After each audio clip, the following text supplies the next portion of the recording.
Hello, friends. My name is Blue Mitchell. And I'm Michael Kirchhoff, and these are the Diffusion Diffusion Tapes. Tapes.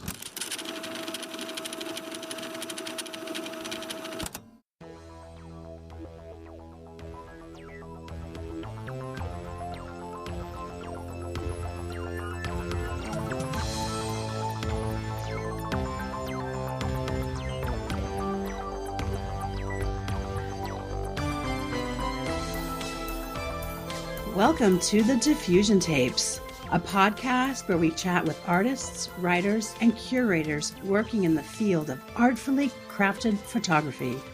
Produced and hosted by Blue Mitchell, publisher of Diffusion Annual and founder of 112 Publishing. Co-hosted by Michael Kirchhoff, editor-in-chief at Analog Forever magazine and founder of Catalyst Interviews. In these conversations, we chat with folks whose fascinating work and intriguing life path arouse the senses. And we're inviting you into the conversation.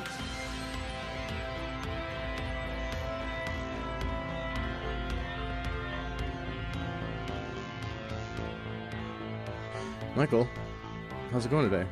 Pretty damn good. How's it going with you today? Good, good. Glad to be back talking about some tapes. Some tapes. Yeah. Yes, tapes are good.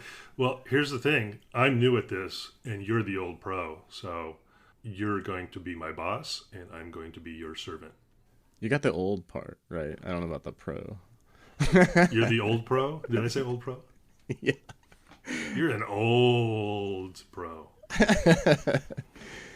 Yeah, well, the difference is I don't have to talk to myself. I can just talk to you about stuff now. So Right, exactly. And it's still, I mean, you've changed the format, so you're not just face-to-face anymore. However, you've got another person here to kind of like banter with and bounce ideas off of. And yeah, it's been fun. you're not doing all of the work anymore yourself. You're putting that on me. Yeah, I'm delegating. You're delegating, yes. Again, you're the boss. So, Well, yeah. I mean, it's been organic. Like even this is the first session that we've recorded together that we're talking about today, and it was, I think, synchronicity because we both got emails from this person at the same time, that's true. and we were planning out our schedule for the season, and it just kind of worked out. So today, who are we talking about anyway? Well, we're talking about the one and only Molly McCall. Molly. With Molly, her work explores themes of memory, the passage of time, the sense of place, and the natural world using both painting and photography. What's cool about this is that she gets to create her work in two different beautiful locations. One of them is a modern studio near the coast in Monterey, California, and the other one is her private home studio in Carmel Valley, California. Both hallowed ground for the photographic world. Yeah, and that's some of the stuff we talk about is her Yeah. living in that area and being a part of that scene down there, being around such a vibrant culture of art and literature. Walking down the same path that Edward Weston walked down before he made a beautiful pepper photograph. Or some rocks. Or the coast. Exactly. Yeah, totally. Well, that's what, I mean, she's very fortunate that she gets to, I mean, she grew up in that area, and you see that beauty of her environment reflected in her art, I think. And that's one of the interesting things about her. And then the fact that, like you say, she reached out to both of us kind of simultaneously just shows that she's also really good at marketing. Yeah. But here's the bottom line. We both love Molly's work, and this was our opportunity to learn more about it. Even though we feel like we already know quite a bit and we've seen a lot of it, this is the perfect venue to learn more about her. For sure, definitely. I learned a lot. So without further ado, let's roll the Molly McCall tape. Yeah. I'm fully caffeinated, so let's go. Molly McCall, first guest on I guess it'll be the second episode of season 2 of the Diffusion Tapes. Right. With my new co-host, Michael Kirchhoff. Yay. Yay! So Molly, thanks for doing this with us. I really appreciate you volunteering and being our first kind of guinea pig on the new format. Yeah, I'm happy to be here. The one thing that's different now, which is a little awkward for me, mostly, maybe not for you guys as much, but I'm used to doing these face to face. So there's a little bit of a different dynamic when we're looking at screens at each other. It'll sound pretty good. I mean, the pandemic kind of prepared us to do this from now on. Well, the biggest benefit to me not doing them in person is now I get to talk to more people in more places. Sure. So I was very limited before. This was much more freeing in a lot of ways. And then I was able to invite Michael to be a co-host, which obviously wouldn't have happened if it was just face-to-face, or else we'd record one a year or something, right? Exactly. Right. I mean, and also Photolucid is what kind of facilitated that, because we were doing the book fair together at the last one, and then we kind of realized how much we kind of align with our own aesthetics and art making and curiosity towards other people who make art. So yeah, he was gracious enough to ask me to do this, and I'm happy to be here. Yeah, and then we got this email from Molly, separate emails, obviously, and then we were talking about you, and we're like, hey. I got that email too. You guys are my peeps. Yeah. Yeah. I always kind of start with you. I feel like we speak the same language and are interested in the same ideas and appreciate the same things. So it's nice to be all connected. Yeah, for sure. So, Michael, do you remember when you first got introduced to Molly and her work? I do. I know I had seen work before, and I believe it was during some exhibitions that I had seen online. But the first significant, noticeable appearance was on the cover of Diffusion. And then I think it was probably right around the same time or shortly after, while jurying, there it is.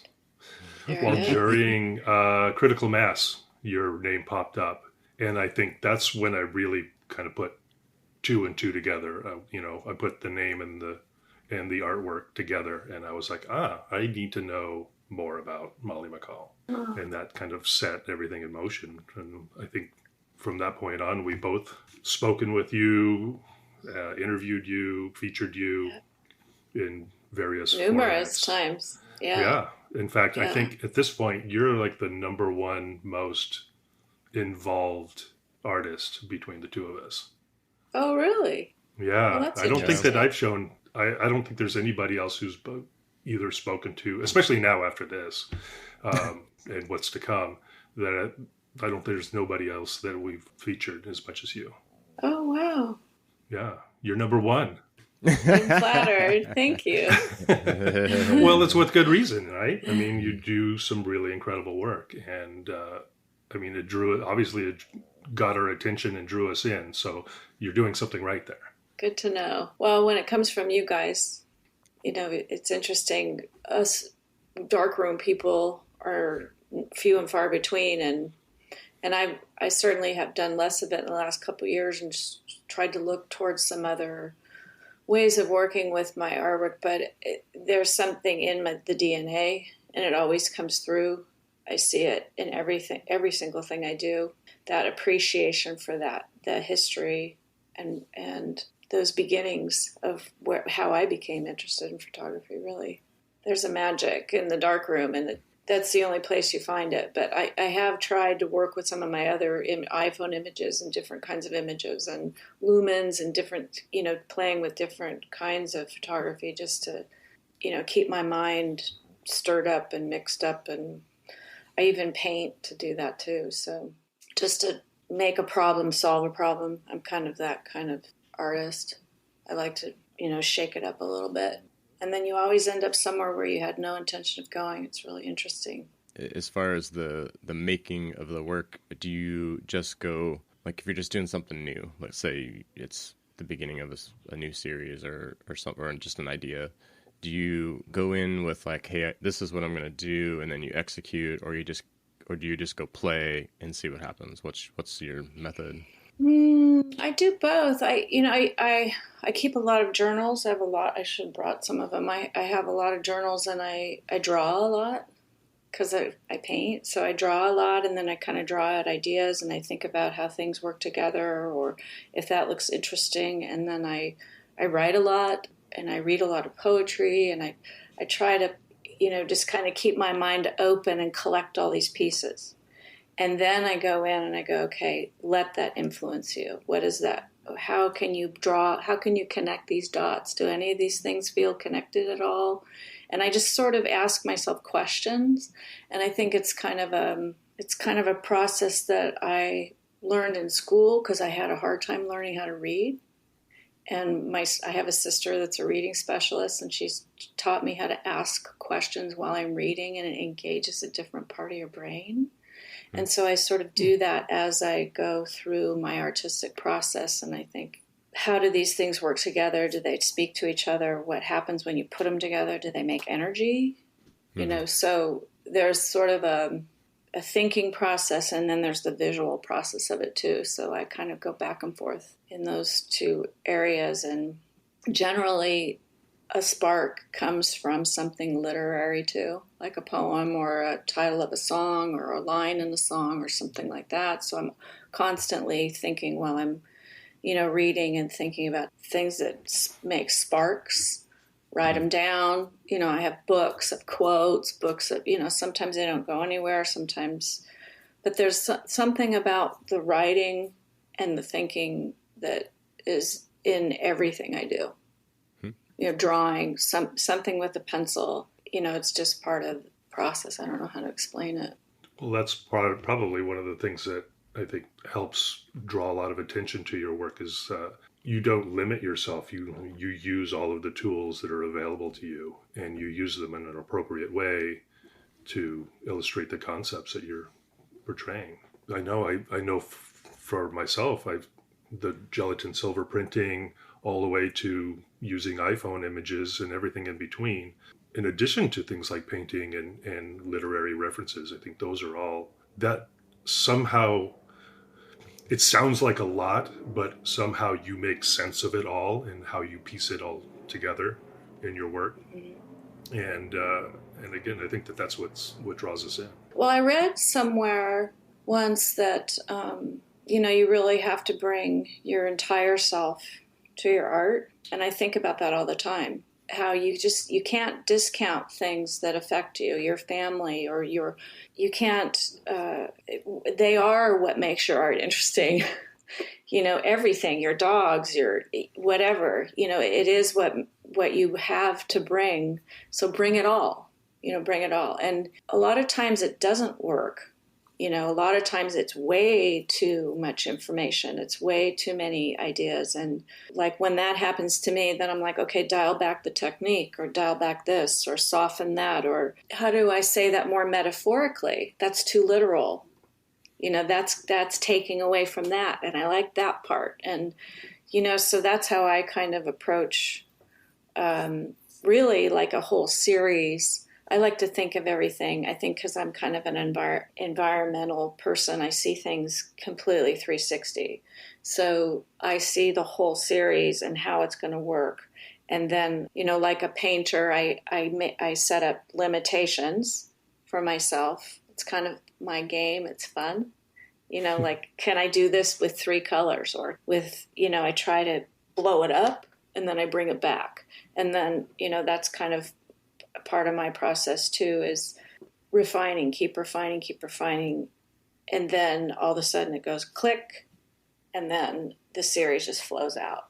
So Molly, can you speak to one of the things that really drew me in to your work originally was this like heavy graphic element to it, this like design element. It was really, to me, it was like, look at the design of this artwork.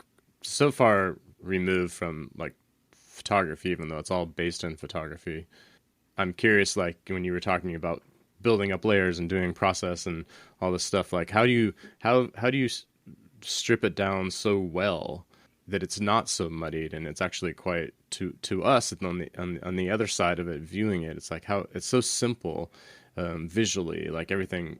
It's sort of like yin and yang to me when I look at your work. I just get this like sense of perfect balance with stuff, and a lot of that's the way you compose stuff and repeated patterns and colors, and the way that your palette, you have like a great like visual palette that's actually very identifiable as you at this point. Over years of working, you have a very unique voice in that way. So I'm just curious, like, where does all that come from? Is that from photography itself, or is it from your history? Maybe we could go back a little bit and talk about sort of how you got to where you're at with your photography. The design influence comes from textile design. I used to design textiles. I would make them. I had a clothing business for almost 20 years. And it started out, I was interested in costume and theater and historical design. And I couldn't find the fabrics that I wanted, that I thought would help tell the story better if the fabric was more authentic. So I started printing the fabrics myself. And I did it with paint and, different ink and different things like that. Batik, I used all different kinds of different things like that. I was really, really interested in that. And then that led into a long career with clothing design. My stepfather was a men's clothing manufacturer, so I grew up working in his factory and sweeping floors and, folding fabric and sweaters and all kinds of things. So I grew up around it. And he was a really creative person, and he did all of his own designs on our dining room table. And I just watched, and it was amazing to see him draw something, and then you could go and you could see it in 3D. And I thought that was really interesting. And so I learned how to sew, and I would give him a list of what I wanted from the factory, and he'd bring me home 3 yards of wool, 3 yards of this. I made my own clothes, when I was like in the 4th grade or whatever, I was sewing from a really young age. So that kind of idea of constructing, and that came very early to me. So, but the textile design did influence me a lot, and I still love that today. I actually used to create patterns and then photograph them and print them in the darkroom when I was a lot younger. And, I played with all of those things, and I was doing hand coloring and those kind of alternative processes a long, long time ago. Before it was alternative process?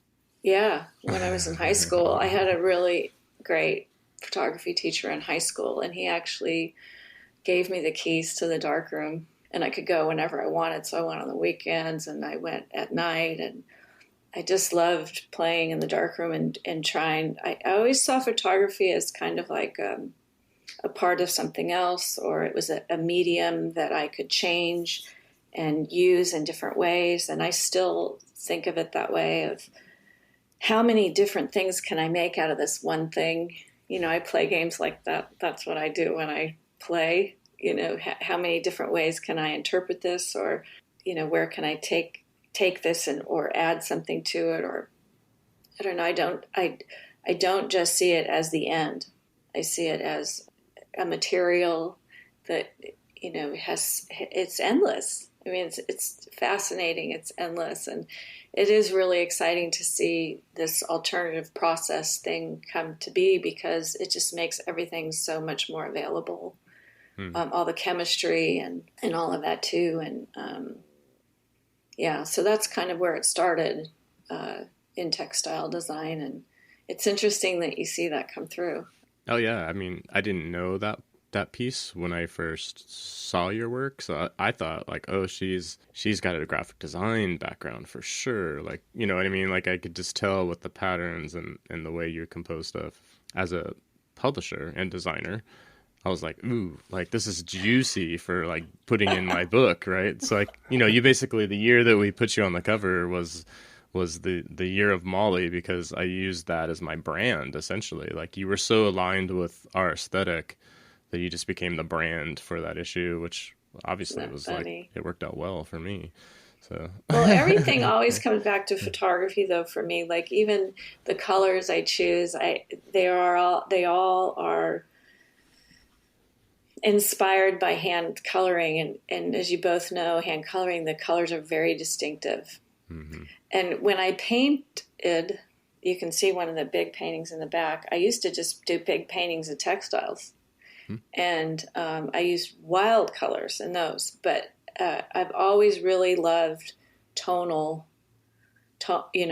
paintings, just the tonal range of photography and how you can really change a sense of time. To me, it's all connected to my whole historical clothing thing and theater and everything. It's all about creating this illusion, right? I mean, that's what I think when I look at it. It's like, what kind of feeling do you want to create? It's all illusion, which is so fun to me. Yeah, it's magic. I actually wanted to ask, during your textile design business, you never really stepped away from working in the darkroom, is that right? Or I've always had a that was darkroom. primarily your business, but you were still Yeah. able to kind of, play or come up with ideas in the darkroom at your discretion, right? Yep, I've always had a darkroom. I still have a darkroom. It's over there. How much time do you spend in it these days, do you think? I haven't been in there probably in the last maybe 3 months. I still do a lot of stuff with lumens, and I process those things in there. I have things laid out in there that I haven't started. I make negatives and things like that. So yeah, I haven't probably been in there in 3 months. I need to get a new washer, so I'm kind of stalling. A print washer? Or I need to rehab my washer. Yeah. Gotcha. Yeah. So it needs some new parts and stuff. So it's kind of holds me back from doing, any kind of long-term, because normally when I go in there, I'm gone for like 8 hours easily. I always tell my husband, I'm like, I'll be right back. And he laughs at me because, I'll disappear for like 8 or 9 or 10 hours easily, Right. I just, I love it so much. That's great. And it seems like 8 or 9 or 10 minutes to you. Totally. Yeah. Yeah. Yeah. No, I don't listen to music.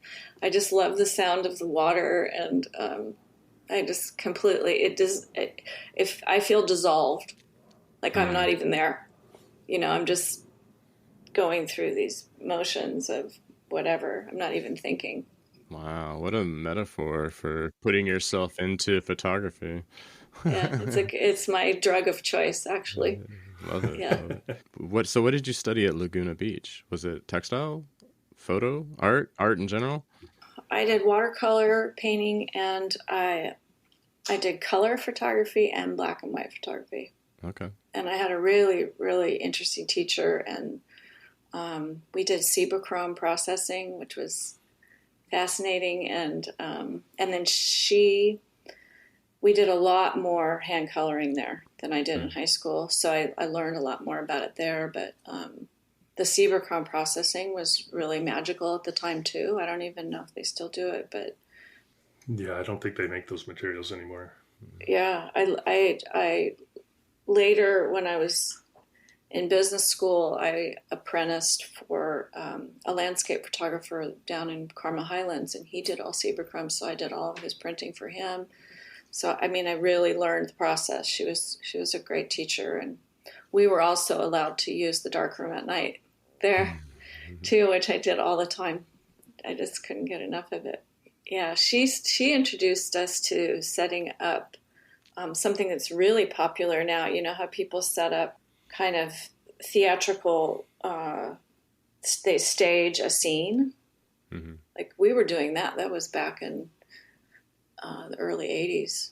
She was having us do things like that. And then, so we would have one day of class, and then one day we would have to bring in slides of our work, and we'd go into a big theater, and everybody would get to see what everybody else was doing.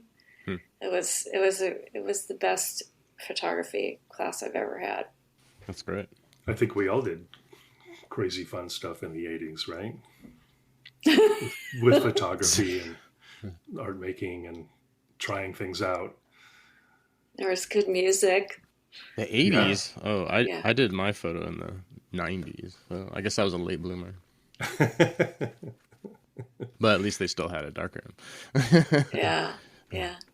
80s, yeah. That's perfect, because that's sort of the branding for the diffusion tapes is all 80s. Right. Right? It's kind of hip now again, isn't it? Yeah. We could put Molly on the spot and have her sing her favorite 80s tune. Oh my Yeah, there God. you go. I will say I never liked REO Speedwagon. I never liked REO Speedwagon. I don't know, for some reason. Yeah. Is that like the 80s cliche band or something? To me it is. Yeah. I don't think I ever did either. Oh, I had a friend that was really into Kansas, and I just was like, no, not my thing. Oh, yeah, come on now. I know. No. I'm just Was never. Kansas 80s? Well, I more like 70s, I guess. Boston. I think they Maybe I'm started thinking in of. the 70s. Yeah, I might be thinking of. Well, both of them started in the 70s, didn't they? It's all those city-state bands. Chicago, Yeah. Boston, Kansas. Oh, right. Oh, that's right. Yeah. Mm-hmm. As far as like us connecting, I'm just gonna circle back to that because I just wanted to mention that you were very gracious about coming to Photo Lucida and hanging out with me at our photo. What was it? The photo book fair. Photo That's Lucida. great. What year was that? God. 18, 17? I can't remember. It's 2017. 1985. 19. But so they at the book fair they always say, because people are doing monographs and stuff mostly, like the books are like monographs, and of course somehow diffusion sneaks in, but they're always like, if you have an artist and it's going to be there, have them come sign their books. I'm like, well, I don't really have. I mean, you could have a lot of artists sign it, but Molly was going to be there, so I was like, Molly, come be my artist. You're my cover artist. I'll come sign books. And I think, Michael, I was telling you before, Molly, like Molly sold Diffusion that year. We sold out of like everything, and it was just because of her marketing technique in person. Wow.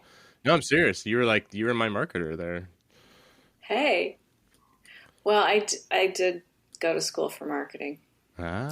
I ended up, I had to go to business school. My stepfather said, I'm not going to pay for you for your whole life. You need to go to business school, because he was helping me in art college. So, and he was a self-made businessman. And, he's like, you have to at least do this much. So I went to business school, and I worked in the day, and I went to school at night, and I have a degree in management and marketing. That was actually a whole other career that just kind of came to a conclusion last year. My husband is involved in vintage cars. So that was kind of fun. We shared that historical connection, and we put together an event with cars, and then it became cars and airplanes and motorcycles, and it became this huge business, and we just sold it last summer. We did it for 30 years. It was a lot of work, but I did a magazine with it. That's why I know a little bit about magazine stuff. There's a lot of marketing involved. It basically is all marketing. But the best part of it is we ended up having sponsors come in and help us with the expenses of the event, because the event just kept growing and growing and growing and growing. And about 6 years into it, we said, well, I still was making clothing, and I had different businesses, and I said, I think we could make a business out of this. Why don't I just, stop doing that, and we'll just work on this? And that's what happened. I made a business into it. My husband's always had other businesses that he's done car related. So, we were throwing a lot of different pieces together. But the best part of it was we got these sponsors. Well, these sponsors were really big companies, and I was actually learning from them because I worked with all their marketing departments. And so that taught me a lot about just visual communication, playing with visual ideas and visual metaphors and different things like that. Just looking at these basically Fortune 500 companies, how they presented their story, how they told their story, what their intentions were. It made me think about that a lot. And also, they were all so geared to, what was going on in the time. Everything was so timely. And I thought that was really interesting how, they were constantly taking the barometer of the market, of society, of this, of that. It was a whole different thing for me. I'd studied it, but it doesn't, stuff in books, until it comes alive.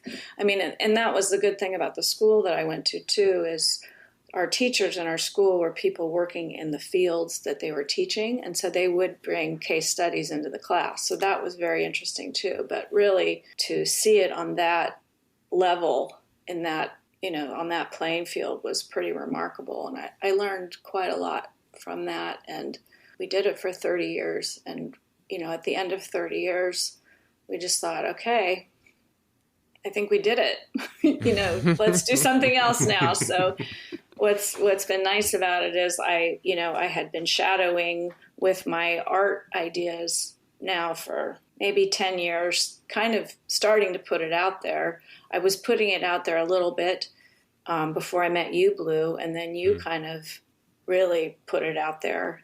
For me, what was so amazing about that was it created this network for me. People came to me, and that's very meaningful to me.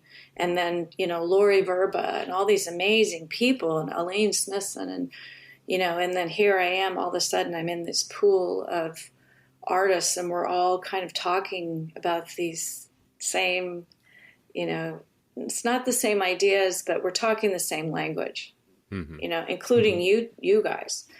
And that was really, really changed my art path for me and made it something so much more real and significant for me, and really was a turning point to where, okay, yeah, I really do want to do this. I don't want to just do this, as a hobby. I really want to do this. And so this last year has given me that time to kind of reorganize. And then I took a really amazing class through, I'll give them a plug, Main Media, on how to create an art business plan, a business plan for your art business. And that was just like another piece of the puzzle, because I had a real blind spot about that, even though that's all my education, all my experience, everything, that's what I do. I could not see it for myself at all. And I think a lot of artists are in that same position. And I think this class really helped me step aside from it and go, okay, this is one part of it. This is a part of it. And if you want to stay in this part of it, that's good too.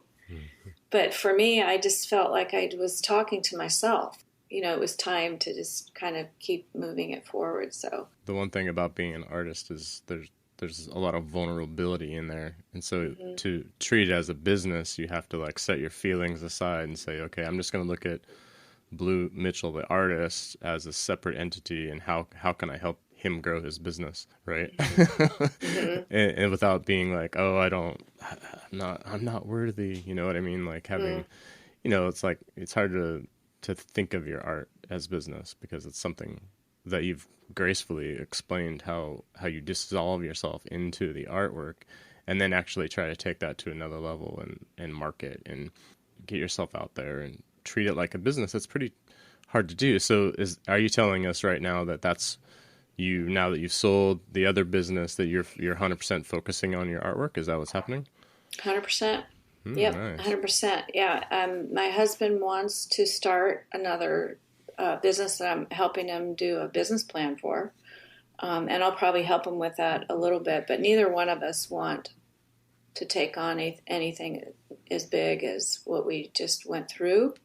So, we're kind of doing it deductively. We're kind of like, okay, what do we not want to do? And we're sort of doing it backwards that way. And that's helping me with this art idea too, because I think it does feel very vulnerable, and it does, trying to be a business person and be an artist at the same time. But what I'm seeing is relationships, and that I understand. That's not scary to me. That doesn't make me feel vulnerable. So I've sort of looked at it from that way of, I'll just start there, and I won't take on the whole thing, just start right there. And I ended up I did a little exhibition. I have a little space. I ended up with a little space to put my art in through my husband. It was a project that he worked on with some car friends. And I thought, okay, what am I going to do with the space? I don't really want to sell my art, because it really takes a lot of time and energy. And so I thought, well, I'll hang a show, and I'll invite some friends over, and I'll just watch, and I'll just stand back and watch and see what happens. Well, sure enough, I had, like 25 friends over and had some wine, and it was really fun to see everybody looking at the art and being in the space. And one of my friends said, there's a gallery in Big Sur. You should put this art down there. And I said, what are you talking about? And then she started telling me about this gallery. Well, then I asked another friend, isn't that the gallery that the lady that you know? Didn't she just buy that? And she's like, yeah, do you want her email? And then all of a sudden it turned into this, just a connection of a whole bunch of different friends. And I thought, this feels comfortable. I can do this. And it's, it's far enough away that I don't have to be constantly going there and doing that. And so, yeah, that's one of the things I'm working on right now with my, kind of my COVID work. It's all oceanscapes and some pictures of Big Sur. And I'm going into that. So, and that was on my business plan. So here we go. It's like, I wrote it down. I think that's the first part. You write it down and then it goes in here somewhere and then somehow comes out. And then, so I'm not, aggressively going, okay, I need 50 people on my Instagram. And I'm not really attacking it like that. I had to kind of melt it down to a smaller idea to get my head around it. And it's happening. And they want to take my little book and put it in their bookshop. And, it's been a nice relationship. And the director of the gallery came up and looked at my studio and she picked out pieces and we had a picnic. I thought, just keep building the relationship. Don't worry about the art. Create a connection. And I really liked her too. And I think if I could sum it up in any respect, I think it is about relationships and connections, and the art will take care of itself. So what's the name of that gallery, Molly? It's called Coast Big Sur. It's COAST. Okay. And it's the last gallery down the coast. It's below Nepenthe. It used to be called the Coast Gallery.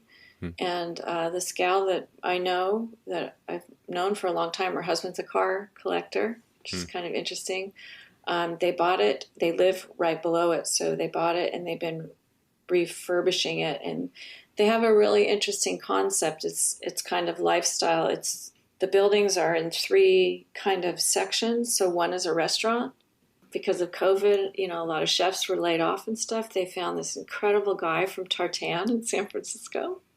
So they make their own bread and everything's organic, and it's an incredible cafe. And then they have a home store with a bookshop in it, and then they have a gallery.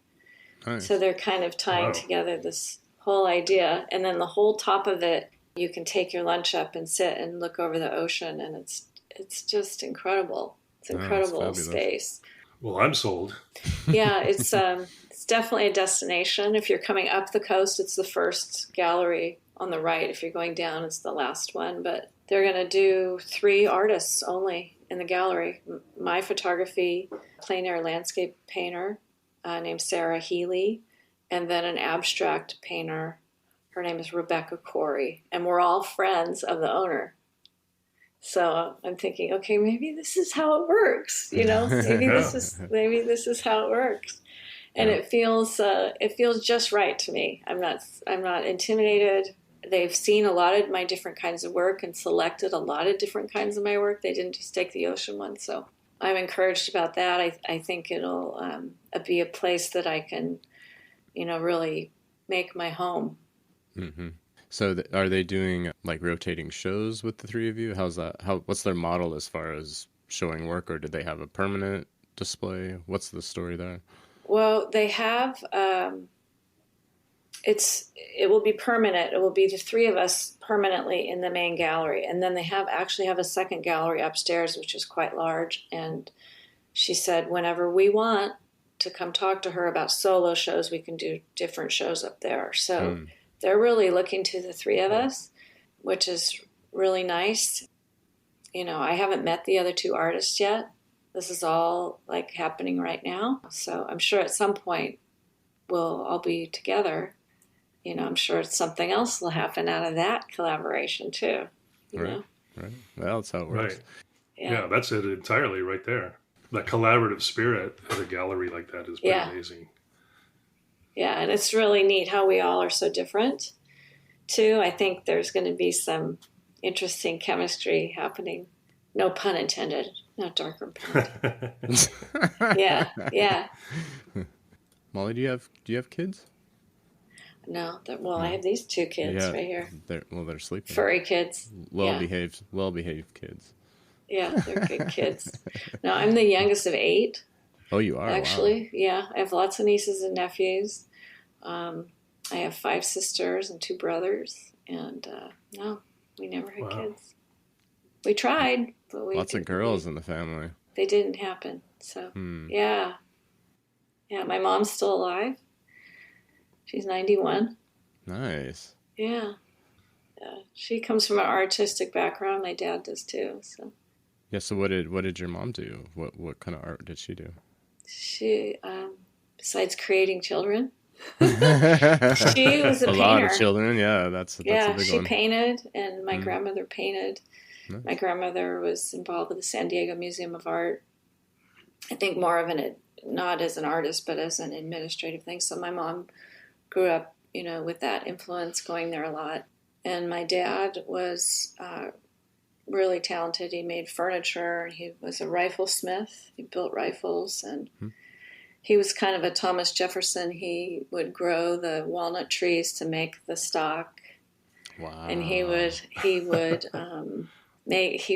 an engineer, so he would make his own caliber of bullets, or not bullets, but shells, and then he'd pack the shells. And he made these beautiful rifles where on the faceplate he would engrave like bears coming through streams. But both his father and grandfather were professional artists. That's what they did for a living. They were painters, and my grandfather did pen and ink and all kinds of different things. So, yeah. Do you have any of those rifles? No. That's a bummer. Yeah. He never made me one. Huh? He made my 2 brothers. They each had one, but he wouldn't let them have them. He was funny. We used to joke that he only made rifles for people he liked, and so he didn't make very many. He was kind of a grumpy guy. But I have friends that their fathers had them, and they passed them down, and I've seen them. Oh, good. And so, yeah. And then he had quite a few. He had a range at his ranch, and so we all grew up shooting rifles, just at targets. I never hunted, but I liked that. Yeah, oh yeah, that's great. A lot. Yeah, I still shoot. What do you shoot? Shotguns? I have, no, I just have like a 22. Oh, okay. And then I just got a handgun. I'm going to take some classes in that. I've never shot with handguns before. That's fun. Wow. It's really different. Yeah. Yeah. So do you go to like a shooting range? There's a shooting range in Monterey. Okay, yeah. Nice. My husband's really into it too. So, yeah, he's really into it. Wow. Just targets, neither one of us hunt. Yeah. Yeah. Oh, well, Yeah. Right. for fun, yeah. It's all part of the marketing plan. Like my art or else. Oh, I never thought about that. Totally. Yeah. I wonder if I could work motorcycles into that too somehow. Maybe I could. So my 5 sisters were all like a year apart. I mean, the first 2 were like 11 months apart, and then there was a gap, and then there was like 2 boys and me. So I was kind of the third boy, and so I was into motorcycles and shooting. Well, are you guns the youngest? Yeah, You're the baby. I'm the youngest. I'm the baby, but I still ride. I've got 3. Did your family spread out, or do they kind of stay close? My mom's here, and 2 of my sisters are here, but everybody else scattered. Well, I think that's one of the things that I notice about the environment that you are in, you grew up in. Not only were there art references and inspirations from your own family, but the area that you live in is kind of photographic hallowed ground, right? I mean, there's literary. no way to escape it. And literary, correct. That's right. Literary, yeah. So all of it was so real, that it wasn't just in books, like there was a camera shop in town. It was called Camera Craft, and I used to take my film in there to have it processed, and you would see Weston in there. You'd see Ansel Adams in there. It was like, because he had all the special film the owner of it, did all, and he did the darkroom. He processed the film in the back of the store. So, yeah, it was all very real. And Robinson Jeffers and Robert Louis Stevenson lived here, and a lot of different poets and lot of history here. Just really wonderful to just be alive, not just something you read in books. John Steinbeck, oh my God, the stories of John Steinbeck. Were there any like significant meetups with any of these people? Did you hang with any of them and talk shop or have any kind of interesting conversations with any of them? Probably the closest brush would have been, because of my age, they were all older, sure. Much older. My mom had a friend that was an illustrator. His name was Al Parker, and he was hired to do a children's book for the playwright Arthur Miller. And he wanted to do a children's book for his daughter. So it was a story about a girl growing up. It was called Jane's Blanket. I don't know. It was this back in the 60s. And so Al Parker came to my mom and said, I need 6 girls of different ages. And my mom was like, well, I have that. So I was the baby. And then each of my sisters were a different age of the daughters. And so what he did was he would come over and photograph us, and then he would do illustrations from the photographs. And it became a big thing for our family because we didn't have a TV. So my mom was always reading books to us, and this became a big part of our childhood. And actually later, she gave me some of the original photographs that are the exact match of his illustrations. But I think that was a very early influence for me with photographs and stories and, translating things from drawing to, it did influence me a lot. But that was probably the closest brush. I volunteer at the Tor House, which is Robinson Jeffers' home. I went to high school with his grandson. It's a completely different generation. So, but yeah, I mean, his house is open to the public, and you can go in and go through that, which is pretty amazing. They left it exactly how he lived, and he built the house himself out of stone that he dragged up from the sea, and that's pretty big influence on me too. The high school I went to was called Robert Louis Stevenson. So wow. I used to ride my bike to Point Lobos. That was Treasure Island, and I'd go down there. When I was like 12, I'd ride my bike all the way to Point Lobos. It was like 15 miles, and I'd take a picnic, and I'd take my camera, and I'd go, think about the story and take pictures and pretend like I was on an island, and it was pretty amazing place to grow up. Yeah, that sounds like a photo series right there that you would have needed to capture yourself at the moment. Yeah, it sounds so romantic. I think because we didn't have a TV. My sisters used to always make up plays. One of my sisters would make the costumes, and they'd make up plays, and they all made their own clothes back then. And it was just a different upbringing. But I think that TV to me was like too much information. I still don't watch it that much, but some of my friends had TVs, and we'd go over there and they'd want to watch TV. I was so disinterested. I'd say, why don't we play Gilligan's Island? I don't want to watch it. Let's go play Gilligan's Island. It's just. I get that. Yeah. I mean, I was that way with sports. I never want to watch sports. I want to play sports. I don't want to watch it on television. I don't have any interest in that. That makes sense. Yeah. Yeah. Yeah. Actually, I do have a question for you, because I know a lot of your artwork, or maybe all of it, I'd have to go back and review. The final pieces that you create are essentially one of a kind, correct? Well, I've tried to do pigment prints, if that's what you mean. But yes, right. They all start. Well, I mean, they're often there are multiple processes involved with some of them, and when you make then you make an edition of that print. So in some of them you kind of have to rephotograph in order to make an edition of, Right. say, like how if you do that, how big are the editions? And then what do you do with the original piece? Is that something that you'll sell, or is that something you hold on to? Or I think I've asked you a similar question in the past. Like maybe that's a special piece that one day would go into a museum collection or something like that. Well, I have only sold one, and it was to the daughter of a very good friend of mine.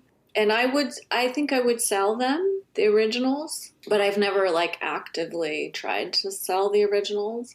I did at one time see if I could make like editions of 3 or 5 of the originals, the darkroom ones. Sure. And it just killed it for me. It was like, I felt like a machine, and I hated the whole process. And I think it really revealed to me that a lot of what's happening is happening spontaneously, and it's not something that can really be replicated. Mm-hmm. So I had to make a decision at that point, how, if I want to put these things out into the world, how do I do that? I started working with different printers myself, and it's even the printing process is very difficult, especially when you are working with images that have such subtle colors, and the color is such an important part of the image to me. It was hard to make some of those translations. So like the ocean series that I just did, I'm printing on metal. And that was all done digitally, actually. That was done during COVID. It was about layers and a whole different thing like that. But I've kind of changed direction a little bit. What I'm thinking about doing now is making like a series on the old book pages, making a series of just one. It's one, and maybe it's in a box, and that's the one, but I'll make a book. Right. And that's instead. The Truth Be Told series, correct? Yeah. And some, because, it's book pages, I thought it would be kind of makes sense. Yeah. Maybe kind of go in that little bit of a different direction, because I see everybody's doing the prints. I get it. I see it. I get it. But when the art is not made on a computer, to me, it feels a little funny. Like, well, so that's a picture of the art? So what's the art? I kind of look at it and I think, and I had that question, one of the reviewers at Photolucida, actually, Gordon, I'm trying to think of his last name, starts with an S. You know him. He's got a gallery. Candela, yeah. Oh, yeah. Gordon Yeah. Stettinius. Yeah. Yes. And he said, why don't you sell the original art? And I said, I can't part with it. I'm too connected to it. And he said, well, think about it. You should think about it, because people are going to want the original art. He sort of planted the seed. Yeah. And that's when I tried to make like editions, and I couldn't. And so I thought, I'm not finished with this kind of work, so I'm just going to keep making the originals, and something's going to come. And it doesn't matter if I know where it's going. I'm just going to keep doing it. And so, but with this paperwork, that's what I've kind of decided now. What I'm going to try to do is I'm going to make this complete alphabet. I'm working on this alphabet. Hi, honey. And make like a really nice box and put in, all the pages are lacquered, and it's, make sure it's all well, preserved and everything, and then maybe make a book out of it and see how that goes. It would translate well as a pigment print. I've made some of them, and it does translate well. So maybe there's a book with a print in the back or something. Oh, that sounds great. I don't know. Yeah, something like that. I'm not so interested in kind of the mass producing of it. I mean, even the pictures that are going down to Big Sur, I think I'm just doing, I was going to do series of 5, and she said, oh, you might want to make that bigger.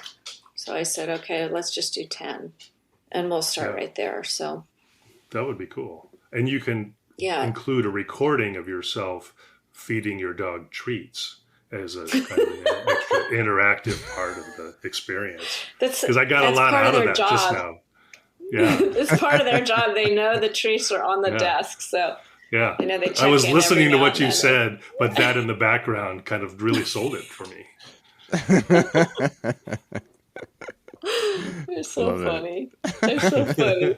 Yeah. Yeah, they're awfully patient to hang out in the gallery all the time, but they in the studio. But we like to be together. So Yeah. Very nice. For me, the one main takeaway is in sales and marketing, the best thing to do is just to put Molly on it. Mm-hmm. You know, Yeah, definitely. like Definitely. put an image of Molly's on whatever it is that you're trying to sell, and it will go immediately. did the people in London ever contact you about getting the magazine at the photographer's gallery? No, I never heard anything from them. In fact, I just just you bringing that up now reminded me that was even a thing. But no, I never heard anything from anybody about that. Dang. I would have taken it in myself. Yeah, no, We I were don't. just there like They 2 should months have it. ago. Do you know that place in London, the photographer's gallery? I know of it. I've never been there, unfortunately. But It's like Yeah. 6 floors. yeah, It's 6 It floors has of 6 floors? Yeah. I didn't know that. And then the bottom has an incredible bookstore, and they have every single photography magazine. except for the best ones. I know. Well, I sent it. I sent a copy to my friend Hans, who lives there, and he was going to take it in. Maybe he didn't take it in. Yeah, I think Maybe somebody he dropped the didn't ball take it here. in. Well, you could at least ship them a few, Michael, and then they'll have it. And whether or not they Yeah. put it out, that's a whole nother Yeah, and I'll remind him that Molly has guns. Right? Right? You know my friend Molly? Do what she says. got and no hand- Now, wait a minute. I Handcrafted don't know how to rifles. shoot the handgun yet, so don't be bragging on me yet. Yeah, won't mention that. Just just the threat alone. We can get a long way with just threats. Especially in London, because no one has guns there. Yeah, yeah. Right? You could take over the entire city. I sense a photo series with guns, Molly. Yeah. I have one of those iPhone, one of that series. I have one of a gun. Oh. It's my gun. I named her Priscilla. It's a Priscilla. 357. Yeah, it's really cute. Nice. Yeah, A it's hammerless. 357 that's cute. Yeah, it's it's like a revolver. Because I told Yeah. my husband I don't want a gun that I can accidentally go off. Hmm. And so he said, "Okay, I'll get you a revolver." So he found me a revolver. It's it's small. Yeah. I've only shot with they call them paper cutters or something. It's for target shooting. Mm. It's a much lower size bullet, so it doesn't have a big kick. It's just like a. So he said, I have to learn how to shoot it with a real bullet. And I said, why? I'm just shooting at targets because I don't want to get into that whole thing. But he said it's to learn how to shoot it properly. I should learn how to shoot it properly. So, and that's really why I'm taking the class too, because I just want to learn about the safety. It's very different than a rifle. Right. right. It's, do you guys have guns? No, I don't have any. Probably No. not. No. You didn't grow up No. around guns? I did. I grew up in Montana, so there's rifles around. But Yeah. and They're everywhere. I guess my dad had a handgun, but yeah, mostly just rifles, hunting rifles, Yeah. and shotguns. I'm not sure I'm going to take to the handgun thing. But, yeah, I do like to shoot at targets with rifles. It's fun. Seems like the more you use the handgun, the more you'll probably like it. That's my guess. Yeah, and then you can up your game into some more, I don't know, larger caliber, and work it Start in your hanging out with artwork. Keanu Reeves. Yeah, Yes. Keanu Reeves Yeah. does all that. Do Yeah. that. that's right. John Wick. Yeah. Yeah. Because he's into motorcycles too. He is. Yeah. I'm just connecting the dots. There you go. It's all full circle. I'm just into Keanu Reeves. Anything he does, I'm good with. In fact, I'm really glad we mentioned him on the podcast too. That makes me happy. Yeah, maybe he Right, could be a right. sponsor. Now you can do like a hashtag Keanu Reeves. And then Yeah. Yeah. That's it. Love it. maybe get some more people involved. Sorry, you could be the diffusion tapes with Molly McCall, sponsored by Keanu Reeves. Keanu Reeves. I love it. Yeah, we were just talking about using Bill and Ted as our graphic for the Fusion tapes. So Keanu is like, he's kind of sneaking in here somehow. He's our spirit animal. He might be into it. Hell, you never know. You never know. How do you feel about red and black? Red and black? Because the most recognizable logos in the world are red and black. Did you know that? Ah, gotcha. Coca-Cola. Look at this one. Coca-Cola. Is that Coke Plus? What was that? This is water. Oh. I just saw the plus No, sign. it just happened to have red and black. Oh, Yeah. gotcha. When I was especially in the 90s, I remember the red and black was like everything. Yeah. Strong. I think like Penske Racing. Mm-hmm. Well, Ferrari. I can't think of them all. Right. No, yeah. Yeah. Most recognizable. One of the most recognizable brands in the world, for sure. Oh yeah, think about Stranger Things, black and red. Stranger Things. Yeah. Huge branding. Yeah. See? Well, you need to do like my husband and I do. We get all coffeeed up. That's what we do. We drink a whole bunch of caffeine. And then we brainstorm. Yeah. Well, it sounds like you guys are a good partnership. Yeah. Yeah. He's a interesting guy too. Sometimes it's partners in life don't always work well as partners in business, but it sounds like you guys have a good relationship. Well, we kind of learned early on to make a clear division between who does what, because we definitely both have strong personalities. So we burn down the house sometimes. Some of our arguments could burn down the house, but yeah, we both cook. He likes to cook. I like to cook. But in business, we definitely had very clearly defined roles, and we learned that the hard way. I'm not bragging about that. It's hard to work with the person you're married to. Sure. Yeah. You never can get away from work. Mm-hmm. So actually, I think that is worth bragging about. That's kind of it's not an easy thing to do. So to find common ground and work those details out is actually a commendable thing that I think a lot of people would learn from. I think that's the secret. The secret is you have to really define what each person is going to do and what they're responsible for. And then we would give each other an area where we would overlap, but it was very clearly defined, and then we just wouldn't step on each other. But I do think the hardest part about it was you never really get away from work. Sure, yeah. So it was a long 30 years, really.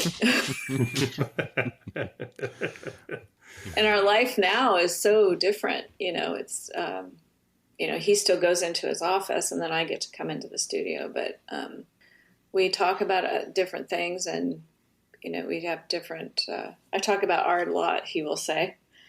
I talk about art a lot, but his stepfather was a painter, had a studio in his house, professional painter here in Carmel, and so he's kind of accustomed to that sort of rhythm and those kind of conversations.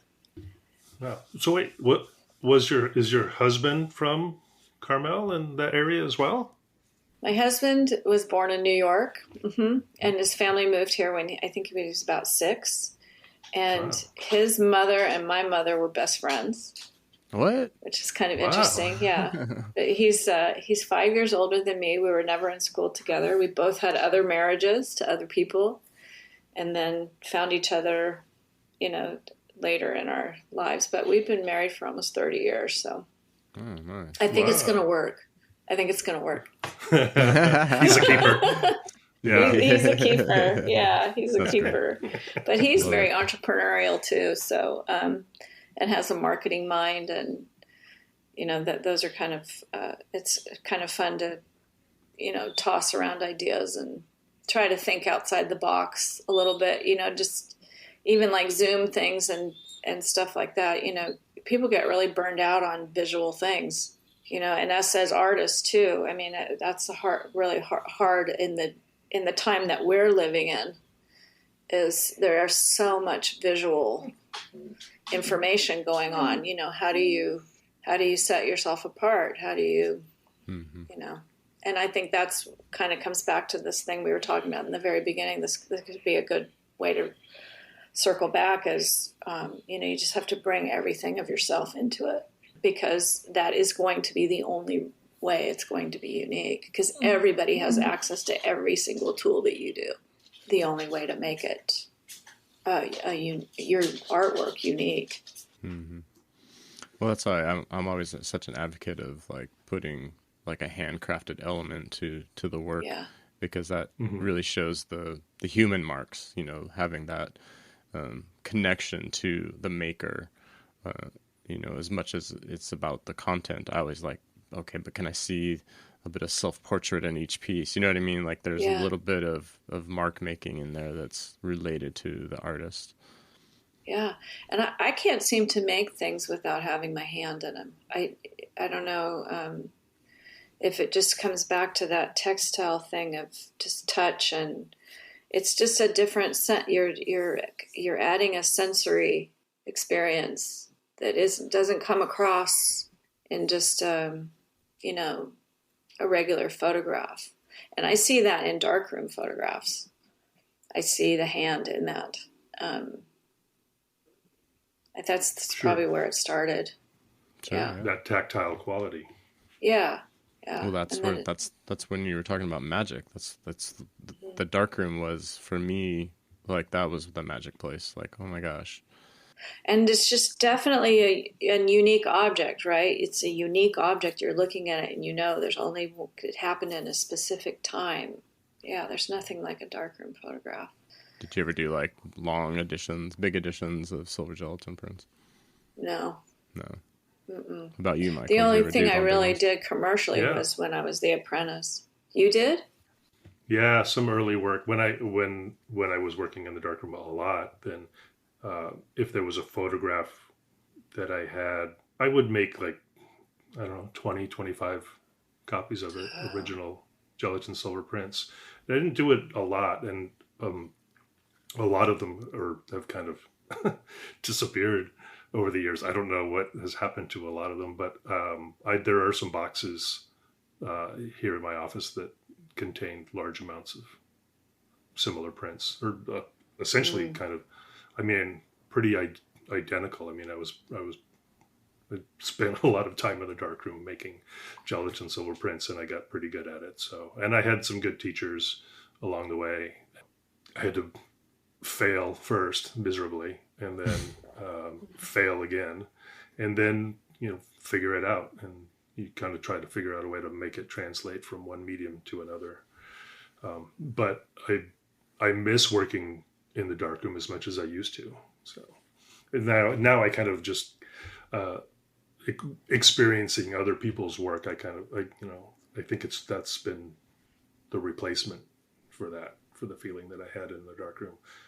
When I get to experience work from somebody like Molly, it brings a lot of those memories back, and a lot of those kind of, the good vibes that I used to get out of working in the darkroom, and even making the photograph, the design of it and the concept behind it, all of those things. I get a lot of that out of other people's work now. Are you darkroom-less right now? Yeah, I don't have a darkroom of my own anymore. I haven't in a while, but I have access to a couple of different darkrooms. But I just don't do it as much. I spend more time doing things like this, and writing and working on the magazine and the blog and all those different things, which is great. It's just a different creative outlet. It happens in different ways now. And I still make my own work. I just do it a little bit less. Yeah, I've always felt that the publication is your piece of art. That's how I've always felt about Diffusion, is like that. Even though definitely it's not my art in there, that is my artwork. You know what I mean? Making those books has always been packaging it all huge together creative is outlet. a whole thing. Mm-hmm. Yeah, for sure. Yeah. I get to collaborate. That's like a huge collaboration project, essentially, which is great. And then, honestly, it keeps, like you, Molly, it kind of keeps us engaged with the photographic community. You want to find and maintain and build those relationships that things come full circle quite often like that. Well, and I learned that really quickly. I did one of the first shows that I submitted work to is in Colorado, and I went to the show, and I think there was like 50 different pieces of art or something like that, and the director, it was Hamida. She got up and she was talking about the different kinds of art, and I think out of the 50 people in the show, only 3 of us were darkroom. And I was really surprised. And so, that was kind of the beginning for me of like, oh, okay, this is where I need to stay. I like this small, this kind of just a small collection of people that are still doing it, because there's just so many people doing photography. I really felt like, okay, this was going to be the one thing that that would really help me set my work apart. And I didn't really know that much about Photoshop anyways, so it wasn't like it was an option. But I've been forced to learn, from trying to reproduce my art, or wanting to make negatives. It's all just been as needed, kind of. It's not my first choice, but it has allowed me to kind of make something unique, even in our time of bringing the old and the new together, and just, giving me another thing to play with photography, and another direction to take it. Yeah, another tool. In the toolbox, definitely, yeah. Yeah, and you don't have to know everything there is to know about Photoshop. You just use the bits and pieces that apply just what to you need to know.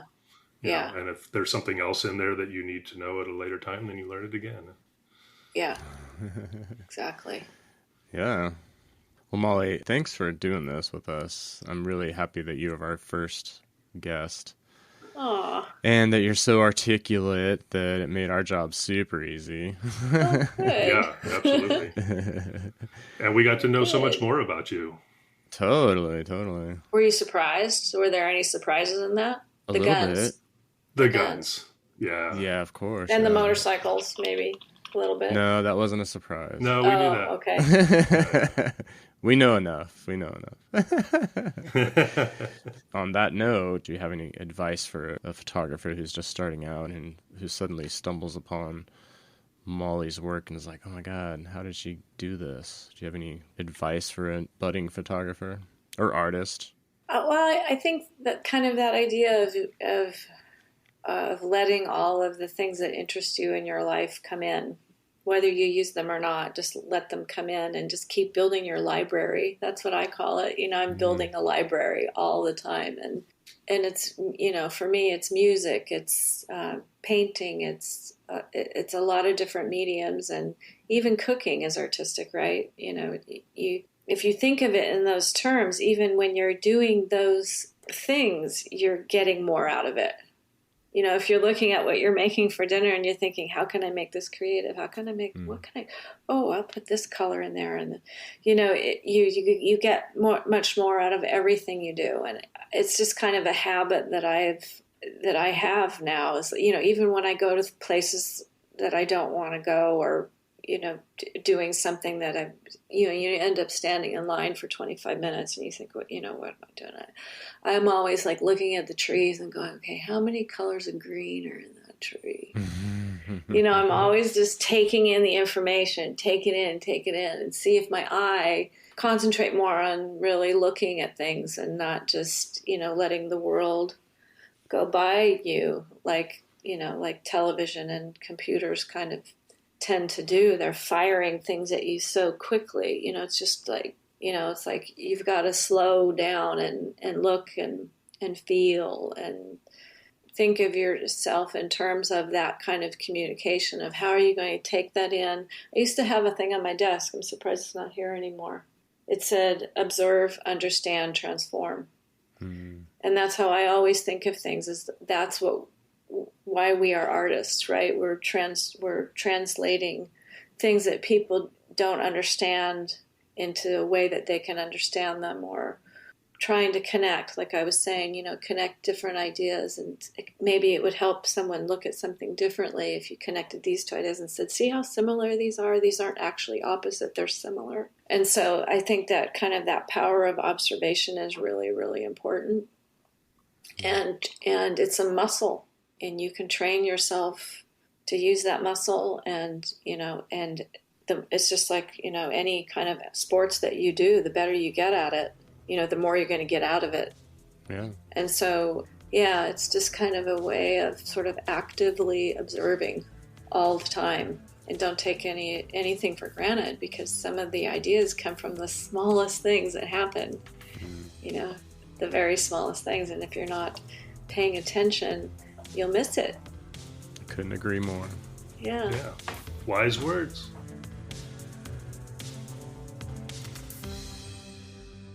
Molly's gun crazy, and she hates REO Speedwagon. That's what I learned. Yeah. Well, she also, one of the things I enjoyed, she talked about motorcycles, and then somehow Keanu Reeves got into the conversation, which always makes me happy. I think he should come up in every single conversation I have. See, no, I didn't know that. I didn't know you had a big obsession with Keanu Reeves. Well, I don't know if it's an obsession. Maybe, if I want to talk about him a lot. Well, I'm going to call it an obsession from now on. I don't think I knew enough about her past. Like, she was talking about being in textiles and then having this painting background, how then she like turned that into photography, and how all these things like just kind of add up together.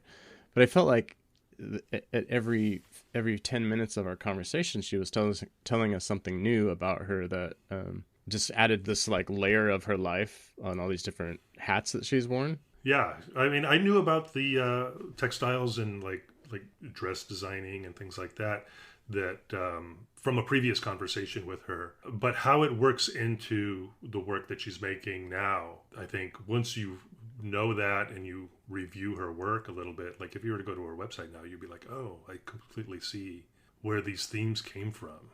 And like you mentioned, the different layers of her process, now that you know them all, or maybe not all, you see them show up, and it becomes much more obvious when looking at her artwork, especially if you see it in person as well, because that adds its own layer of, I don't know, expertise in how she's working. The end result is that she presents with us something that's, I think, significant. Yeah, well, I was going to say it's significance good. It's poetic, and that kind of falls in line with her being inspired by literature. Right. I like that connection that she has with the written word and creating art, which like we talked about some people it's music, some people it's just quiet stillness. She talked about being in the darkroom. She liked it to be quiet. She didn't listen to music. And I was just the opposite. I was just like, I'm going to play music. It's going to be like a party up in the darkroom. Yeah, same here. Like, it gets loud in there. If I'm in the darkroom, like, it's loud. And it's odd to me to think like, oh, you're just listening to the sound of running water. But again, it's like, maybe that's the environment that she grew up in. Like, she grew up in this beautiful area where she was probably like the sound of a trickling stream was common to her and calming to her. So yeah, I guess my only addition would be just like give me a chirping bird or something. Yeah, right. With the water. Sound like, yeah, she could play sounds of nature in the dark room. Well, yeah, it's like a meditation. Sure, for sure. Yeah. Yeah, I'd listen to that for like a minute. Her background with her family I thought was pretty interesting too, because her grandfather was in a men's clothing factory, and she used to go to the clothing factory. And then didn't she say, was it her dad that was into making the rifles? I thought that was her grandfather. Oh, fact check. We got some fact check happening here. Yeah, I forget who it was that made. I kind of want to say it was like an uncle, but maybe it wasn't an uncle. I just thought it was interesting, like how much handcrafted creativity is in her family. That was like the part that I was like, wow, this is really interesting. Having all these like, creators. Right, and so she grew up in a big family, and she's the baby. Right. Not a baby. She's the baby. She's just the youngest one. But yeah, she didn't seem like a baby when we talked about her. Not really. No, just when she was complaining about bands. we discovered this deep-seated hatred of REO Speedwagon. Yeah, did she say why she doesn't like REO Speedwagon? No, not really. It was very random and kind of came out of nowhere. But clearly it struck a chord that she had to bring it up. So but I liked the way that went. You know, it started off, we went down a different road for a minute there of like yacht rock, right. 70s and 80s band names. Yeah. Oh, it's too bad I didn't have REO Speedwagon like sitting right there. Yeah, it would be great. Like if you were a radio station and you had it like queued up. Switch it out. Yeah. Yeah. And you just said, well, I just can't fight this feeling anymore. Exactly. So I think Molly just couldn't fight this feeling about how much she didn't like REO Speedwagon. Love it. Well, we loved her. It was great to have her as our first tape for sure. Thanks again, Michael, for doing this with us. It's like this was more fun. Of a party now. It is a party. Yeah. I know. I thoroughly enjoyed myself. I mean, and Molly was a great first podcast for me as a co-host. So it was comfortable and it was very educational. So I'm happy to have been a part of it. All right, cool. Well, let's do another one. All right. What's next?